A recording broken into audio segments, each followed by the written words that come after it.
Hikaru was able to engineer a situation where he built a small advantage and kept building on it and kept building on it and shut down Magnus's counterplay. And you could tell in that game yesterday, Magnus was very uncomfortable when that situation happened. We need Firouzja to be able to engineer the same thing, but he hasn't been able to.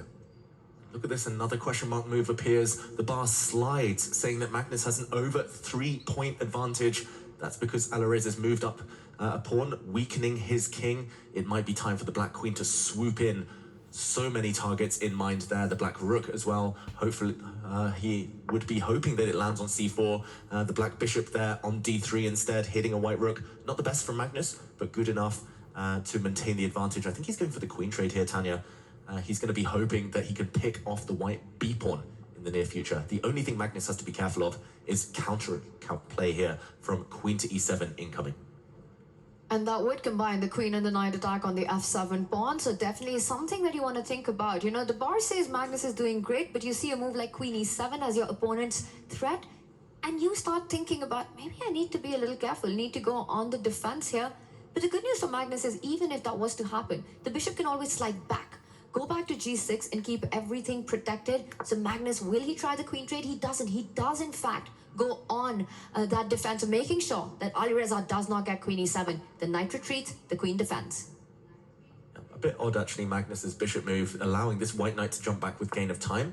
And here Alireza at least has corrected one of his bad pieces to some extent, but still hard to find a plan for white. If you push any further pawns on the king side, you're only weakening yourself.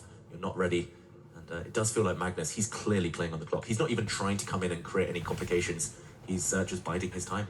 White would love to be able to get the knight out to d3 so that you can slide the rook across to c1 and actually create some sort of opposition on the c file.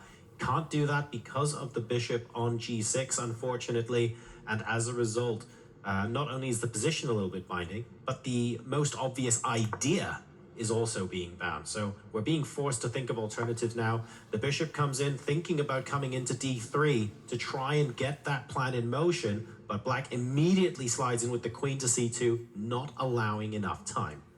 And he's also threatening his own rook to swoop onto that c3 square with further ideas and tactics of attacking the knight, which has just moved back to that square.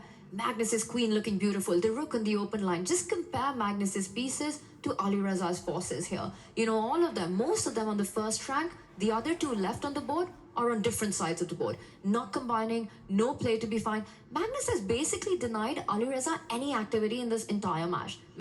You know, David, you said Magnus on fire. It's usually Firouzja, and that's not been the case. Liquid Carlson's extinguished all flames in this one. I mean, he absolutely loves Alireza, that is. These big, dynamic positions where there's lots and lots of attacking, but Magnus is just shutting him down so hard at every opportunity that he hasn't got the opportunity, really, to give us that flair that we know he's capable of, and he's struggling in those conditions. Yeah, there's something up with Alireza's clock handling as well. Maybe it's due to the type of position, maybe it's just due to the opponent, and there we go, Magnus making his move. G5 looks super aggressive. It's actually designed to just paralyze, immobilize the white knight on the edge of the board. We're down to bullet territory, 40 seconds. The red appearing for Alireza Firouzja. He needs to move. This game is still in its infancy. This is still the early middle game. He's trying to blow open the center now. He's got to change the pace, Alireza, but barring a blunder, surely not enough time. And that's the thing, when you change the pace, you need more time on the clock to handle all those critical decisions that come out of that gear shift. But Alireza now 36 seconds on the clock. Bullet territory, you know, synonym for that is Alireza Firouzja. But he's so slow on every single move. And Magnus has blundered. Magnus has not realized that the white rook can step up one square, kicking the black queen away from the defense of its knight. Magnus, we're going to see a reaction from him. He's going to have to switch gears and try to flag. He's just lost a piece. Whoa. Magnus Carlsen, will he go on to flagging mode now? That one big inaccuracy. We've seen him not play on the clock earlier in this match. Is this when it all changes? Wow, carelessness from the world number one. He knew that he was getting closer and closer to his goal of claiming the first game of this set too. But now the black queen, kicked away off the diagonal, will not be able to defend its knight. The tactics go on. Magnus is going to have to calculate his way out of this. And it's pretty complex, right? Because black has the option of pinning that bishop on the first rank, trying to target the other knight at the edge of the board. Magnus, he's gone in to find that resource mode right now. There are still tactics that exist, but Magnus, is he finding them? That is a huge shift. Magnus now, he's going to have to show us something that he hasn't been reluctant to do so far in this match. He has to flag Farouja. He's going to have to try and create some tricks here, Magnus. It's Alireza with 24 seconds, but it's Magnus Carlsen who's panicking right now. Oh, look at Magnus's face. He is shocked. He's given up his queen, the world number one. Here we go. It's rook and knight for a queen. Alireza Farouja is winning, but does he have enough time on the clock? This is the best position he's had all match, all day. The Black King's so open as well. It's a race against the clock, 21 seconds. Can he convert?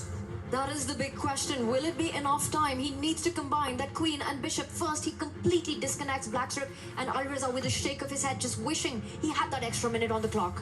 Magnus Carlsen is busted. The Black Rook is about to be hit. The White Queen is coming in. There we go. Black's pieces can barely move. The queenside pawns are gone, but 16 seconds. Magnus is going to have to be dirty about this. Alireza has to win this. He has to convert this game at all costs right now. 16 seconds. This is where his bullet skills need to come in. Magnus trying to survive. Black Rook can barely move. There we go. The first pawn drops. The Black Rook coming in with a check. Some counterplay, some hope for Magnus Carlsen, but Farouja's done everything right. He has activated God mode, Alireza Farouja. He's pushing the B pawn forward for glory. It's creating counterplay for Magnus Carlsen in the meantime. 11 seconds, Tanya. Is it going to be enough? That is the big question. Alireza Farouja can get maximum number of moves when he's down on the seconds, better than anyone else in the world, and that's what he needs to do right now. Will he convert into a full point? He gives it up. Another queen appears on the board. And Magnus blunders his rook. He's about to resign.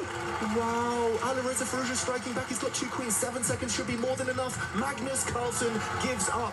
What a turnaround. An opening surprise and counter surprise. Not working out for Farouja, leading to 5 minutes versus 1, but getting into a winning position with 20 seconds left on his clock and managing to convert against the world number 1. We have fireworks and a couple of moments of magic here from Alireza Farouja. Falcons are back on the board. And we have a match on our hands with that big win. Alireza Farouja, what a roller coaster of a game. And you could see it on Magnus Carlsen. He was furious with himself. This was his game. Alireza down to 25 seconds when Magnus made that blunder. But what a convert there by the Falcons. Magnus said it before the match himself. Nerves, they're going to play a part. That was Magnus Carlsen reluctant to get involved in a time scramble and showing why Farouja there. He was just so fast, so accurate. You never really doubted Farouja once he got that winning advantage, despite the clock time. Super impressive, so resourceful. And there we see the final blunder from Magnus, dropping his rook and the reaction on his face.